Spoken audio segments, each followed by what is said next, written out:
टकेशीज castle, ऐसा show जो कि 31 कंट्री के लोगों को लोट पोट के हंसने पर मजबूर कर देता था। ये शो बंद हो गया सिर्फ और सिर्फ इसलिए क्योंकि जापान चाहता था। और इससे भी ज्यादा हैरानी की बात तो ये है, हातिम शो जो कि एयर होते ही 5.3 की रेटिंग जिसे मिली थी और एक हफ्ते में ही ऑल इंडिया रैंकिंग में 23rd पोजीशन पे आ गया था। ये शो एक ही साल में बंद कर दिया गया, यानी कि 47 एपिसोड बाद बंद कर दिया गया था। जबकि इंडियन डेली सोप्स जिनकी ना तो टीआरपी है ना तो कोई स्टोरी रहती, वो 15-15, 20-20 सालों तक चलते हैं। तो आखिरकार हातिम से ऐसी क्या गलती हो गई थी कि शो को बंद करने पड़ा? वेल, हातिम की गलती बताने से पहले आपको ये बता दूं कि कैमरे की लेंस से नकली भूत बताते बताते असली भूत से पड़ गया था पाला। क्या इसीलिए आहट के मेकर्स ने शो बंद कर डाला? तो चलिए ये सारे शोज क्यों बंद हुए ये देखेंगे आगे वीडियो में। और चैनल पे नए हो तो चैनल को सब्सक्राइब कर लीजिए, बेल आइकन बटन दबा दीजिए ताकि इस तरह के और कोई भी अमेजिंग वीडियोस हम अपलोड करें तो आपको नोटिफिकेशन आए। तो नंबर 1 पे आता है सबसे पहले टकेशीज कैस्टल। पोगो चैनल पे साल 2015 में एयर हुआ ये शो। जापानीज का ऐसा गेम शो था जिसे मिलिट्री ट्रेनिंग के बराबर कंसिडर किया गया था। और जैसे कि आप लोगों ने इस शो को देखा ही होगा या तो वीडियो में आप लोगों ने सुना ही होगा कि इस शो को इंडिया में खुद जावेद जाफरी ने वॉइस ओवर किया था। और जावेद की कमेंट्री और जोक्स की वजह से इस शो ने काफी ज्यादा पॉपुलैरिटी गेन की थी।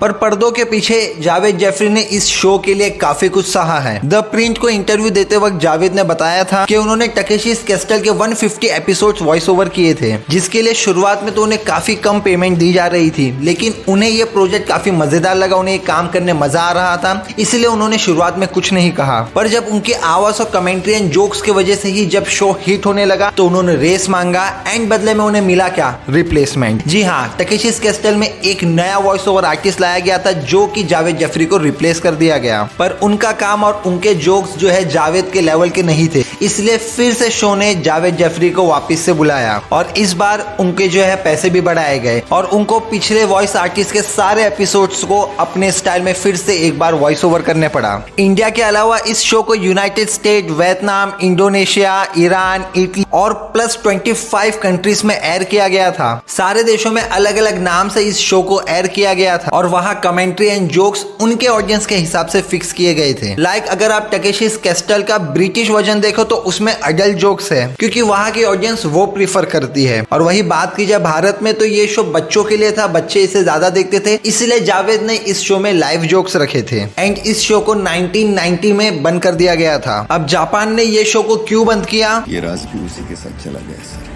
तो जैसे कि वीडियो के स्टार्टिंग में मैंने आपको कहा था कि कैमरे की लेंस से नकली भूत बताते बताते असली भूत से पड़ गया था पाला। क्या इसीलिए मेकर्स ने शो को बंद कर डाला? तो चलिए देखते हैं इसकी असलियत। दरअसल बात ऐसी है कि 1995 से लेकर 2015 तक सोनी टीवी का most popular thriller and horror show आहट कहने को तो नकली था, लेकिन लोगों को असली हॉरर फील करवाने के लिए इसकी cast and crew real location shoot कर रही थी। जैसे ही सीजन 5 के एक एपिसोड के लिए टीम पुणे पहुंची निगोज गांव में, जहां एक 11 साल के लड़के ओम की कहानी शूट हो रही थी, जिसे एक अनजान आदमी की परछाई नजर आती थी और शायद उसी परछाई ने ओम के केयरटेकर और नौकर को मार डाला था। कहने को तो ये एक नकली शूटिंग थी, लेकिन एक रात पैकअप के बाद एक क्रू मेंबर को सच में कुछ अजीब सी आवाजें सुनाई देने लगी और तो और उसे अंधेरे में घूमती परछाई भी नजर आई। अब हो सकता है क्रू में से ही किसी ने उसके साथ मजाक किया हो, लेकिन गांव वालों के मुताबिक जिस लोकेशन, जिस जगह पे आहट की टीम शूटिंग कर रही थी वो जगह हॉन्टेड थी। पर इस शो के मेकर्स ने इस हॉन्टेड इंसिडेंट से डर के शो को बंद नहीं किया, बल्कि शो की गिरती टीआरपी की वजह से शो को बंद किया था। वो टीआरपी जो पहले और चौथे सीजन में आई थी, पर 2, 3, 5, 6 सारे ही सीजन में एवरेज से भी नीचे गिरी हुई थी। शो के आखिरी सीजन को तो हिंदुस्तान टाइम के विनीता कुमार एंड श्वेता ने तो सिर्फ 2 रेटिंग दिए थे। नंबर 3 पे आता है आपका और हमारा सबका चहीता सीआईडी। सीआईडी के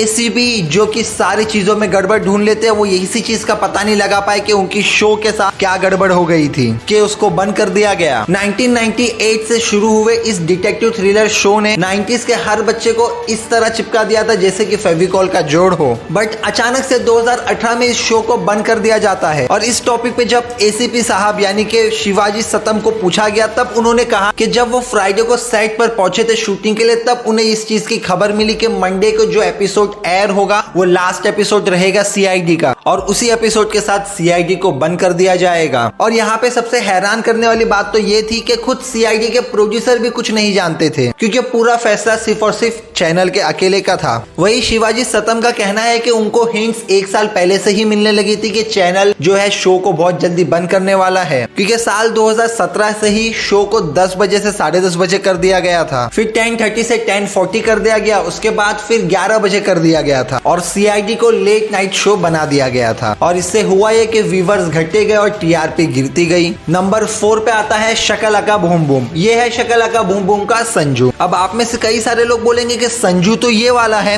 तो मैं आपको पहले ही बता दूं कि इनमें से ये वाला जो संजू है ये वो संजू है जिसे डीडी नेशनल चैनल पे शकलाका बूम बूम में फीचर किया गया था। और फिर ये बच्चा लोगों को इतना ज्यादा पसंद आ गया कि 15 अक्टूबर 2000 से इस 30 एपिसोड सीरीज को स्टार प्लस ने 2001 में अपना बना लिया, जिसके बाद फिर इस पे 1 साल बहुत ज्यादा मेहनत करके स्टार प्लस ने एक नया शकलाका बूम बूम बनाया जिसके जरिए हम इस नए वाले संजू से मिले। और ये शो इतना ज्यादा पॉपुलर हो गया था कि स्टार उत्सव, Disney channel, star one, Disney XD, हंगामा, इन सारे चैनल्स पे, इन सारे जगहों प्लेटफॉर्म पे री-एड किया गया था। और उसी के साथ इसका तमिल डब वर्जन भी विजय टीवी पर आया था। तो अब बात आती है कि इस शो को बंद क्यों किया गया। तो विजय कृष्णा आचार्य जो कि इस शो के राइटर एंड डायरेक्टर दोनों थे, इन्होंने 4 सीजन के आगे की कहानी सोची ही नहीं, इसीलिए पहले सीजन में संजू एंड पेंसिल, दूसरे सीजन में झुमरू एंड पेंसिल, तीसरे सीजन में मैजिक स्कूल जादू हाई और चौथे सीजन में 2022 के टाइम ट्रेवल की कहानी खत्म करके इस शो को भी खत्म कर दिया गया। और अगर आप शकलाका बूम बूम फिर से देखना चाहते हो तो डिज्नी हॉटस्टार पे आपको इसके 3 सीजन्स मिल जाएंगे। अब आता है नंबर 5 पे हातिम। बस 1 साल में 47 एपिसोड्स की मदद से हम सबका दिल जीत लेने वाला कोई लो बजट शो था तो वो था स्टार प्लस पे आने वाला हातिम था। तब इतना ज्यादा फेमस हुआ था कि 26 दिसंबर 2003 को ये शो एयर हुआ था। उसी दिन इस शो ने सारे रिकॉर्ड्स तोड़ 5.3 की टीवीआर रेटिंग और वीकली इंडियन रैंकिंग्स पे इस शो ने 23rd पोजीशन हासिल किया था। और इस शो को इतनी पॉपुलैरिटी मिलने का कारण ये था कि सास बहू के माहौल में इस शो के डायरेक्टर अमृत सागर ने एक ऐसा हिस्टोरिकल शो लाए थे जो कि 6th सेंचुरी के एक अरेबियन प्रिंस हातिम ताई पर बेस्ड था। और इस शो में हातिम का रोल राहिल आजम ने निभाया था। तो जब ये शो इतना ज्यादा पॉपुलर हुआ था, सारे रिकॉर्ड्स तोड़ चुका था, तो आखिरकार इस शो को क्यों बंद कर दिया गया। तो इसका रीजन मैं बताऊंगा तो आप लोग फिर से हैरान रह जाएंगे। तो जैसे कि आप लोगों को बताया था मैंने कि इस शो के सिर्फ और सिर्फ 47 एपिसोड्स थे। तो जैसे ही 47 एपिसोड्स खत्म हुए, पूरी स्टोरी शो की खत्म हो गई, तो इसके बाद डायरेक्टर राइटर के पास आगे कोई स्टोरी ही नहीं थी शो को चलाने के लिए, इसलिए बस इस शो को बंद कर दिया गया। और 12 नवंबर 2004 को शो को एंड कर दिया जाता है। देखो आजकल जो है टीवी चैनल्स के लिए टीआरपी मैटर नहीं करती। अगर शो की स्टोरी खत्म भी हो जाए तो उसमें एपिसोड पे एपिसोड ज्वाइन करके यहाँ पे पूरा जो है शो चलाते रहते हैं, फिर भले ही इस शो की कहानी का कुछ सेंस बन रहा हो या ना बन रहा हो। लेकिन आज से लगभग 1 दशक पहले उस वक्त पे शो मेकर्स शो की टीआरपी पे ध्यान न देके नए और पॉपुलर शोज देने में भरोसा रखते थे। तभी तो उस वक्त जैसे ही शो की स्टोरी खत्म होती थी तो उस शो को अलविदा कह के मेकर्स नए स्टोरी और नए शो में लग जाते थे। और ऐसा कई सारे शोज के साथ हो चुका है। तो दोस्तों इस पे आपका क्या सजेशन है, आप लोग क्या सोचते हैं, क्या इन शोज को बंद करना चाहिए था या आगे और स्टोरीज कंटिन्यू करनी चाहिए थी, या फिर आज के डेली सोप्स को लेके आपका क्या पॉइंट ऑफ व्यू हमें कमेंट सेक्शन में जरूर बताइए। अगर चैनल पे नए हो तो चैनल को सब्सक्राइब कर लीजिए, बेल आइकन बटन दबाइए ताकि इस तरह के और कोई भी अमेजिंग वीडियोस हम अपलोड करें तो आपको नोटिफिकेशन मिलते रहे। और गाइस इसी के साथ मिलते हैं नेक्स्ट वीडियो में। Till then stay tuned with the channel, take care, bye bye and thanks for watching.